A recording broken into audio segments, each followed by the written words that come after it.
joining us as I whack the poll, and our special guest this morning, which I'm really excited. I just met you, and I'm so anxious to ask you questions. So it's Daniel and Addy Wrage, right? Correct. Yep. And tell us what vineyard you're from. We are from Five Cities Vineyard Church in Arroyo Grande. Okay, so if someone says Five Cities or Arroyo Grande, where is that? So, Addy, what would you say? Yeah. So it's in the Central Coast. I want to say, if you know where San Luis Obispo is, it's going to be about 15 minutes south? Like trying Correct. to figure out. Yep. Okay, south. Yeah. Yes. And Out in the country. Yeah. Tucked up in the hills. But not too far from the ocean, guys. So No. don't feel too sad for them. Yeah. It's like 10 minutes away. It's not too bad. Yeah, that's not bad at all. Don't cry. We love for it. us. Don't cry. We got some horses nearby, too. We do. Yeah. So how long have you been there? We've been there for about a year and a half. Okay. Yeah. Pretty Awesome. recent. Yeah. Yep. And so what our goal today is to really try to get a story and hear your story, who you are, how you got to where you are, Yeah. right? And so tell us a little bit first how you guys how do you meet? Okay, that's a great story, actually. Yeah, well, I'm glad you yeah. really like that. That's good. So about right before COVID hit, Yeah. I was at a prophetic conference at H-Rock, and I was on stage to give a prophetic word. And the guy's name is Sean Bowles. Okay. And he said, this is my friend Daniel Wrage. He is a pastor in Pismo Beach. And so I gave a word. And then after, her father-in-law was there. My dad. Yeah, it's your father-in-law. My father-in-law would be my dad. Sorry, I always say that. Yeah, her dad was there. Yeah. And he goes, oh, Pismo Beach. I know where Pismo Beach is. Do you know the Wall family? And to make a long story short, they are related to Addy. Yeah. Okay. So I sent a picture back. What? It was me and Eddie to Monica, My aunt. her aunt. Yeah. And she goes, oh my gosh, how'd you meet Eddie? And then I told her the story. Okay. And then she sent a picture back of Addy and her other sister. And she goes, they're both single and love Jesus. Oh, And so that's- instantly I saw Addy. I was like, I want to get to know her. Yeah. So I'll let you take it from here. So then my aunt Monica is like the little Yenta, we call her. She's like Yeah. the matchmaker. And so I had no clue she sent this picture of me and my sister. I was like, what are you trying to do? Pin us against each other? That is And so she ends up getting us to move up there. It was July of 2020, so everything was shut down. I was in my last semester of college, but that was online. And so my Aunt Monica was like, you guys, come move up with me. Come to Arroyo Grande and come live with me, to me and my older sister. Yeah. And so I convinced my older sister, I was like, let's do it. Because I'm more of like, let's just do it. Let's see what Okay, so happens. you're the adventurous? Yes. Okay. So I convinced her, and long story short, but we end up getting there, and my dad and mom help us move in, and my dad's like, I want to show you this little church, and this is probably where you guys will go. And my dad's in on this, and he knows Daniel works at that church. Okay. And so it's a Monday morning, and they're having a prayer meeting, and we walk in, and I see Daniel, and I was like, oh my goodness. So, I mean, I think it was history from there. Wow. Yeah. So you then- lost your breath was taken away. I mean, Yeah. And I saw her too. I was like, whoa. And then you moved when? So then I moved after my Aunt Monica had asked me, we moved within a week. Okay. Yeah. So then we just moved up there, and then he asked me out the first day that we moved there. And it wastes no time at all. wow. Yeah. And then we ended up going, I think we hung out every single day until we got married, honestly. But on our second date, we were we felt the Holy Spirit just show up at our dinner table. I mean, it was some really good pizza, but God's presence was there too. And we said, you know what, we're going to get married. Wow. On the second date, we just knew it was How from the long Lord. did it take you from that point to get married? How long was year. engagement? So and we then were dating for 8 more months. I think 10. And then the Very whole cool. thing was about a year. Yeah. Very Yeah, cool. engaged for 2 months. And then, Yeah. Yeah. the rest was history. Yeah. I Yeah. would say, good for you for moving fast on that, but I think I got you beat. Yeah? Emily, yeah, you just I dated and got engaged and got married in 4 months. Whoa. Fun story for another time. That's awesome. But yeah, so that's super That is fun. awesome. Just it's kind of that feeling of when you know, Yeah. and when the Lord is on it, and when the Holy Spirit moves in that way, and you're just like, yeah, I know that this is what we're supposed to do. It's so cool. I felt it too, but my husband, it took 2.5 years. So you guys, when you know, you know. I mean, some people are a little slow, so this is great. So now you guys are together. You're leading in this way, right? Yeah. And so talk to us a little bit about what you're doing right now in the church. So I'm an associate pastor with Addie. Okay. And so as of November 1st, we're going to be a senior pastor at Five Cities Vineyard. Wow. Yeah, so we're really excited, and it's just been a God thing. It all happened, and everything's been very organic and just one step of the way there. We're loving it. Yeah. And she's the prophetic one. Okay. She gets a lot of dreams and visions and sees in the spirit. And has that always been something that you have had, or because you've pretty much walked in. I was reading a little bit about your family, and you've lived and been with and ministered to those that were homeless, or and that is beautiful. Yeah. So tell me a little bit about that in your growing up. The growing up or the Holy Spirit? The Holy Spirit. Okay. How Growing up long? too. Yeah. Do that part too. So I grew up, we did a homeless ministry, our whole family. My grandparents started it, and then my parents moved down and helped out with it for about 26 years. And so growing up, my family was very full of the Holy Spirit, but I don't think I ever caught on as a kid. Okay. Like, I would hear, my grandpa was the pastor, and he would speak in tongues, and honestly, all of us were like, what is this guy doing? Yeah. Like, we just thought it was our crazy grandpa. We're like, okay. And so we grew up, and it was amazing. And then I ended up going to college, and I went to Vanguard University. Yeah. And so I still was I knew what the Holy Spirit was, but I didn't know the Holy Spirit. And I was very close with the Father and Jesus. But this whole idea of Holy Spirit, I was I don't understand it, you know? And so I was about 19, and I love going in the prayer closet. That's just my thing. And I was That's beautiful. praying, and I remember I would go, because I had roommates, and I would go into my room, I'd lock the door, and I'd put my blankets over my head because I would just want to pray, you know? You and created your own prayer closet in that way. Yeah. Exactly. And so I remember, and I was in the room, and I just kept saying I want more of you, God. I was so hungry for the Holy Spirit.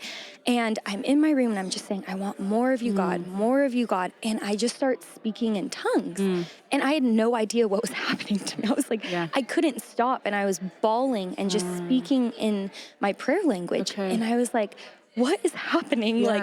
And so I think the next day I went to work, and I had a friend who I knew was very charismatic. And I was like, Ariel, what's happening to me? She was like, you got baptized in the Holy Spirit. Keep doing it, sister. And I was like, okay. So from then on, it was just a journey. But so that's when I got baptized in the Holy Spirit. And then I just kind of kept seeking it. And it was actually right before COVID had hit in 2020, I started going to the Anaheim Vineyard. And they were having a prophetic class for young adults before the nighttime service. And I remember they just kept answering all these questions I had, why do I get these visions? Why? What does this mean? I hear a voice. And what is tongues? And I remember the class there just kept going over this, and I was so hungry for it. I was finally, someone's telling me what this all is. So that was huge in my life. That is good. And so you're really, are you taking this and having a place for this now in the vineyard? Yeah. Okay. I love to do ministry time and prophesy and healing and deliverance and just all the gifts of the Spirit. So tell me a little bit about that. What does the service look like in that way? Yeah, I mean, for those that are maybe new to Vineyard or haven't seen that, because that hasn't taken place or space in a while in some ways with the Vineyard. I think a big key is, God's presence being there in worship. I think when we adore Him and just love His presence, I think that's the key for everything is just intimacy and just being His friend. I think a lot of times Holy Spirit can be used for other things, but just being a friend with the Holy Spirit every day. And when we adore Him and love Him, that's when things happen.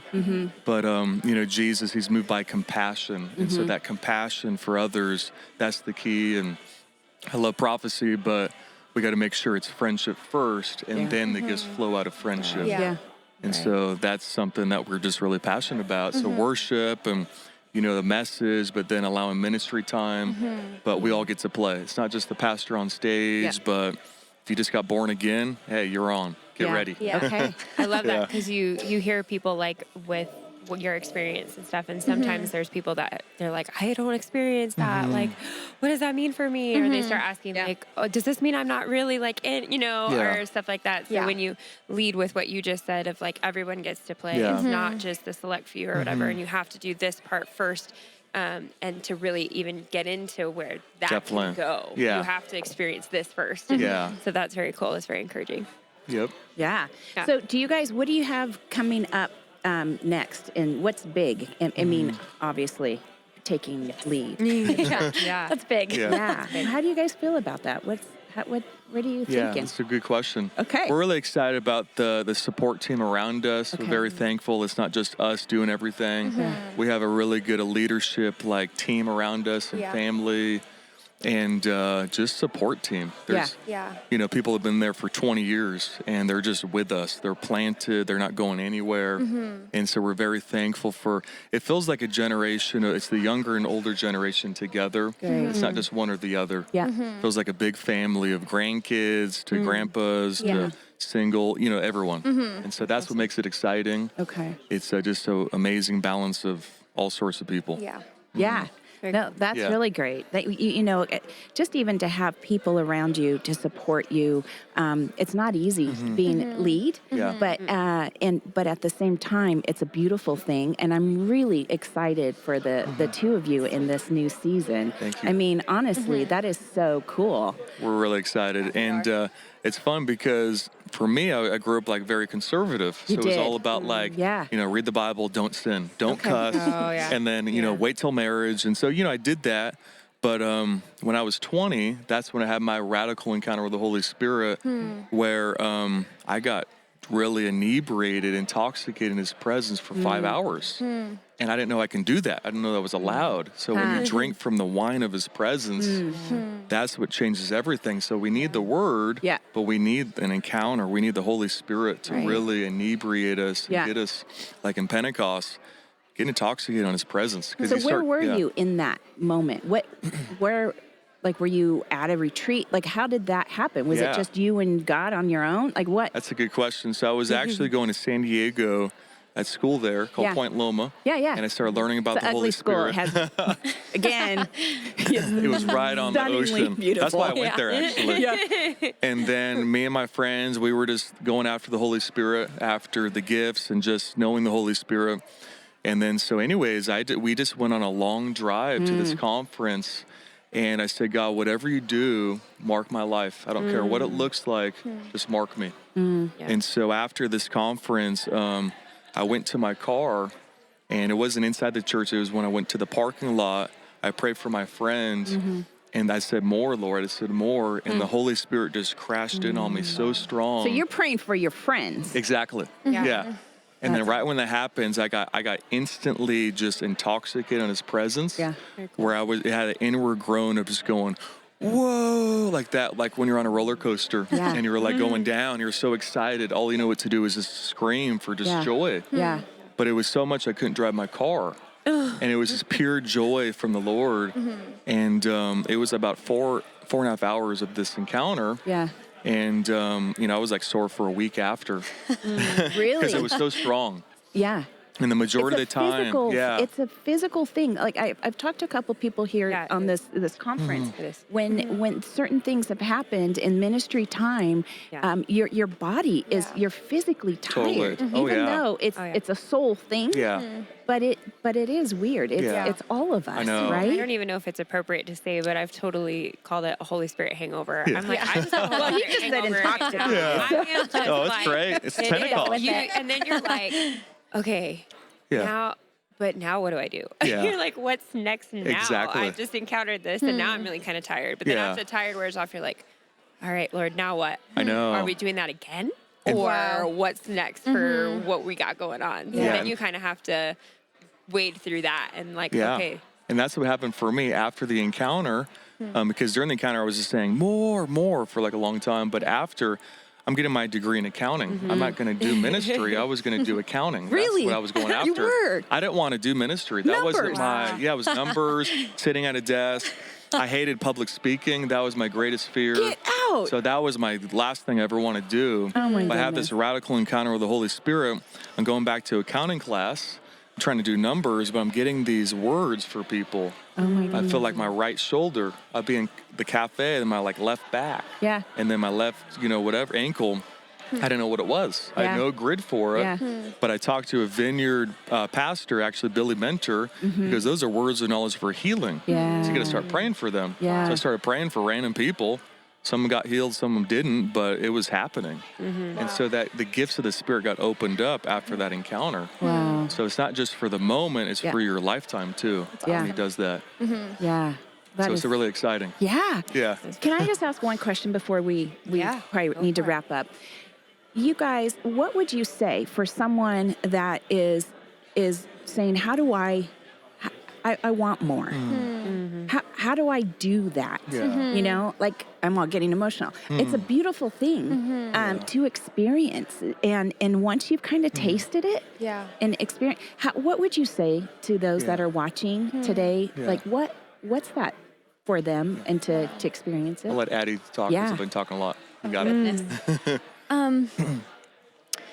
I think it's simpler than we think, you know, sometimes as I think Jesus wants us more than we want him, And so I think it's that place of like that pure heart of just really calling out of like, God, I want more of you. That's what I did. I just was sitting there and I was like, I had this hunger, which is, it's the Holy Spirit that's drawing that hunger in you, And I remember just saying, I want more. Like, I didn't know what else to say. Yeah. And I just think it sometimes can be that simple of like, you're desperate. Like you are so desperate for God. Yeah. And it's like, when you're at that place, it's like he shows up, Yeah.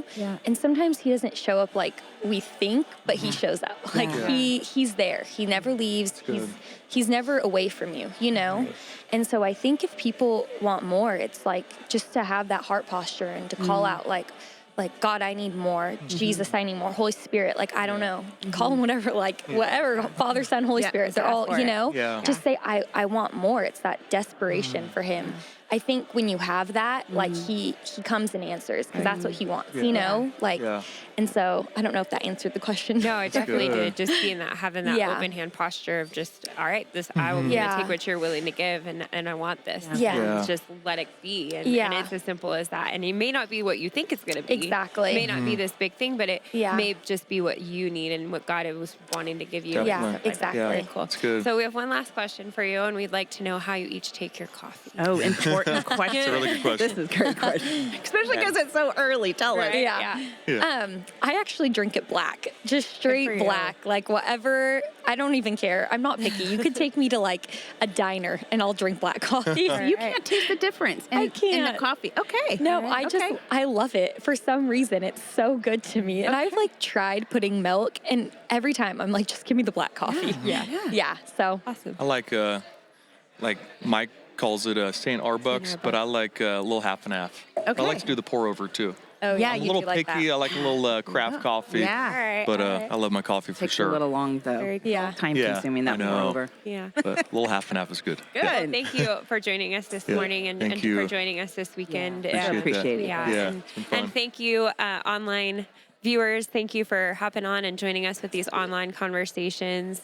It's just been a blast to get to hear a little bit more of everyone's story here at the regional conference. Yeah. So we thank you for joining us, and we hope that you guys enjoy the rest of this morning session. All right. Thanks, you guys. Thank you guys.